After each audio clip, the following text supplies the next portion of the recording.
Because I ran a little experiment on myself recently. And so I actually stopped training strength training for 6 months. And I learned a couple of very interesting things. So we're going to start off with strength training, because I think strength training is one of the most important things that people do, and it's something that we see people doing quite poorly, hence why that's what we do at the Functional Movement Club. So we would recommend that you do strength training 2 to 3 times per week, and that is a mix of the 7 major movement patterns, and we're looking at training things like strength, muscular endurance, and power. And so that 2 to 3 times a week is really going to depend on what your goals are. So if you have a really good training history and you're kind of just maintaining your strength or those other variables, the strength, the muscular endurance, or the power, then you can probably get away with 2 sessions a week. If you want to maintain a lot of muscle mass or build a little bit of muscle mass, which is super important as we age, because it leads to us not losing as much muscle mass as we age, and therefore helps us retain a better quality of life as we age, then we'd recommend sitting more towards that 3. But that's sort of the swing. We want to go 2 to 3. And so the way that you should make up those 2 to 3 strength training sessions is ideally you are training whole body movements, compound movements, full range of motion if you've got them and if you feel safe and confident to do them. And you want to be training them at least twice a week. And so that's going to give you enough of a stimulus where you're sort of like, growing the muscles, improving the nerve and muscle connection, and then you give it a couple of days rest, and then you can train it again. And then the things that you want to be training when you're going through your 2 to 3 strength sessions per week is you want to be hitting like the major movement patterns. So you've got a hip hinge or a deadlift pattern, you've got a squat, you've got some single leg stuff, so that could be either a single leg squat or a single leg deadlift pattern. And then we've got upper body push, upper body pull in sort of that horizontal plane.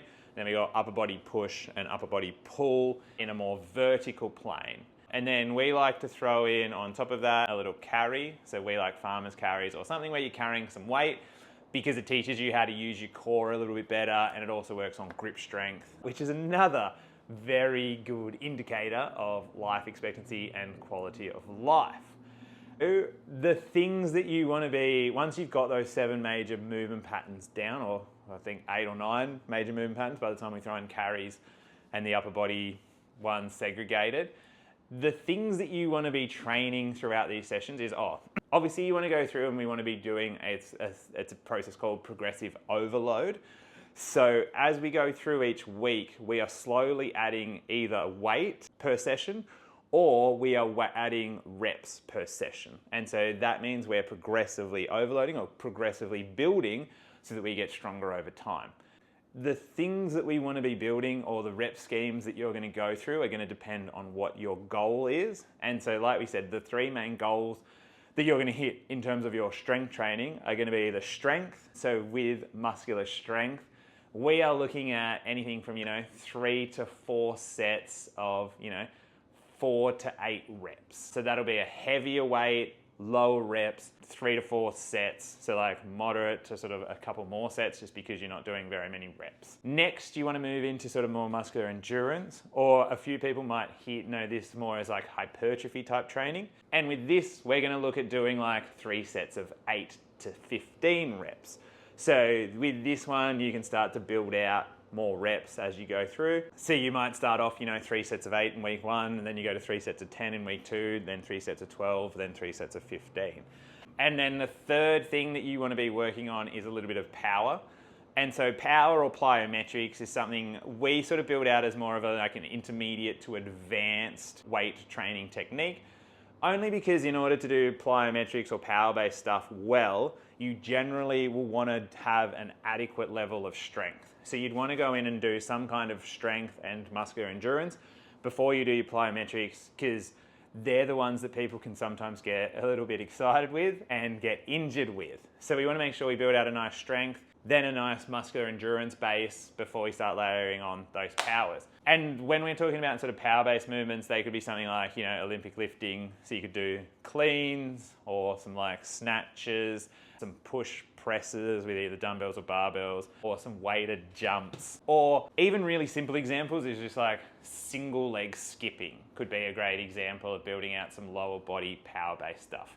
But like we said, you want to have a decent level of strength and muscular endurance. I wouldn't recommend starting in the power phase. The reason why we started with strength as our first subsection of our ideal training week is because I ran a little experiment on myself recently. And so I actually stopped training strength training for 6 months, and I learned a couple of very interesting things.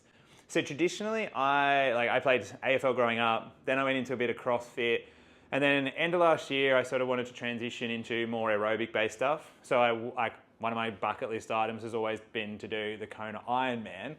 And I know I have to qualify for that, and I have to qualify pretty well for that. So I decided to transition my training more into endurance-based training.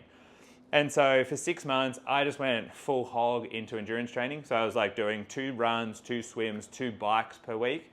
And to be honest with you, I didn't have time and I didn't prioritize my strength at all.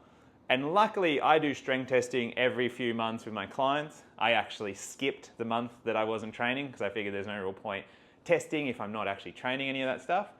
But what I found when I tested myself after 6 months of not doing any strength training was my strength dropped off a little bit.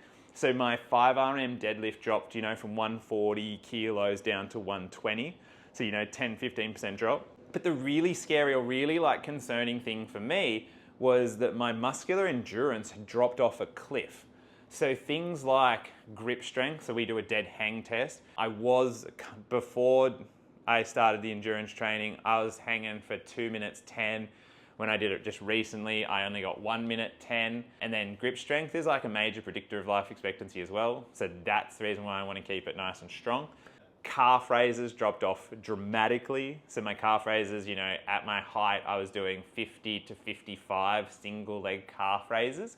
And I think my left side, was like 19 calf raises and my right was 13. And the other thing was what's our other muscular endurance test? Push-ups. So push-ups dropped from 35 down to 25 push-ups. And then the thing that really surprised me was the calves, and it makes sense now that I look at it in hindsight, but over the course of the last couple of months, I have picked up a couple of niggles, some tightness in my Achilles if I haven't trained for a couple of days, which is obviously that weakness in the feet and the calf, and then also a little bit of just tightness through my shoulders and a little bit of rotator cuff tenderness as well, which would make sense with the decreased grip strength and then also the decreased upper body endurance or the push-up test. And so I think that's something that really surprised me because I have a very long training history. So I've trained pretty consistently for the last 20 years. I trained at a very high level in my 16, 17, 18, and it dropped off really quickly. And so that's motivated me to shift back to getting into doing 3 training sessions a week just on purely weights, so that as I do more of my aerobic stuff, I am less likely to get injured, I am more robust, I'm able to play with the boys better, like my 2 sons. And yeah, it's just a safeguard against injury and then also maintaining my muscle mass as I get old, which is a really good predictor of functionality. So that is why strength training is super important, and I recommend everyone do at least 2, if not 3 sessions per week.